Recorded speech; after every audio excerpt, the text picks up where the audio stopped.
comments about the leadership of our county executive on the Oneida Indian Nation issue. I have talked to Al Candido about it. I understand where he's coming from, but I do have a problem with the process, and it goes back to, you know, in any given court, you have a plaintiff, a defendant, who's in the middle? You have a judge.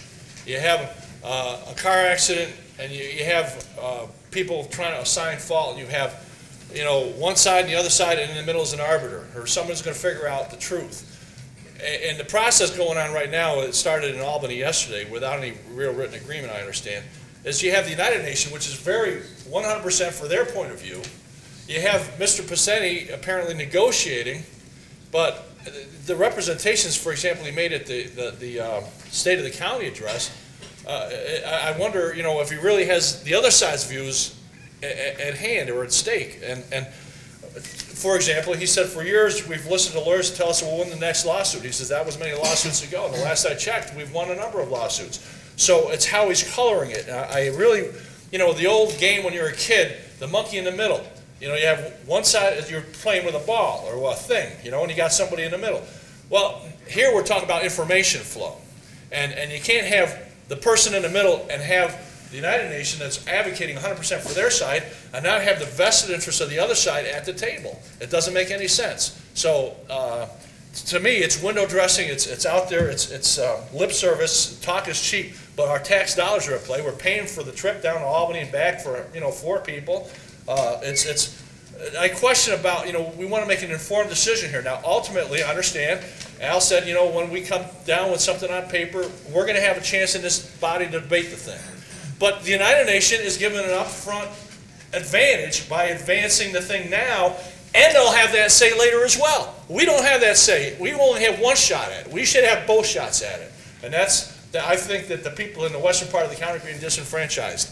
And with that being said, I thank you for your time, Mr. Chairman. Thank you, sir. Let me just tell you this. I had a hot dog yesterday, and I paid for it. Mr. Hennessy, sir? I'm glad you paid for it, okay? Yeah, I did. Oh, good. But you know, I represent the western part of the county. I've listened to some of the comments today, taking the United Daily Dispatch off, even though that's the largest circulated paper in the western part of the county, from Silver Beach all the way down to Augusta, through the city of Sherrill, Vernon, Verona, and all that. But that's okay, Dave.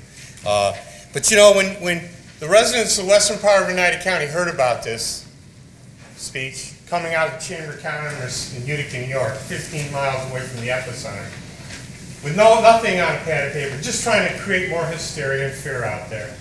And without talking to the town supervisors, without talking to people who are elected out there, that's dead wrong. That's not the way to function. It's not the way to communicate. It's only created more hysteria.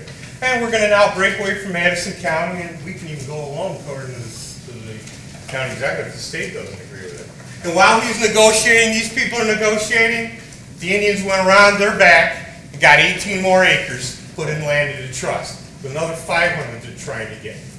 That's really good while we're negotiating. You know, and then we talk about the money owed. They've been around since 1993.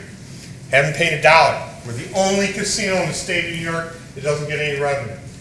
And in fact, from east of the Mississippi. What's in the back of our shirts? Suckers. We've gotten what we've gotten because we haven't enforced the laws. We haven't stood up to Hal Ritter. We run down to Albany, run down to New York City, and our county executive says, well, those of you that want a level playing field and want dollar for dollar what they own, you're not going to be happy. Because I took an oath of office to uphold the laws of the land. Yes, I'm not going to be happy. Because I have businesses out in Oneida County, in the western part of the county, are affected by this. Restaurants that have closed. Vernon Downs. Well, I talked to Mr. Grohl earlier late last week about this. People are upset that there's no level playing field. But there is in Niagara Falls with the Seneca Indians, there is upstate, and not here. Because we've been afraid to enforce laws, to stand together, and tell the governor one message. And that's get the Indians to follow the laws in the state of New York and pay their taxes. There's only about 80 to 100 Oneida Indians in the year. Took one of the legislators out to the reservation. I encourage all of you to go out and see the 5 houses, 5 trailers. Okay? We are suckers. And these people don't have the background to negotiate. All they have is the fact This county's economic situation is in dire straits and we need more money. And whatever decision is made, people will have to live for the rest of their life on this. And finally, there's 5 other lawsuits on this issue in federal court. They have standing. No one up here, over there, or over down the hall can wave a magic wand and dismiss those 5 lawsuits. I'm a plaintiff of one of them. I've heard from hundreds of people over the last 5 days about this. This has only riled people up more, and it was poorly presented to that community. They deserve better, and they deserve better from this elected body. They pay their taxes too, David.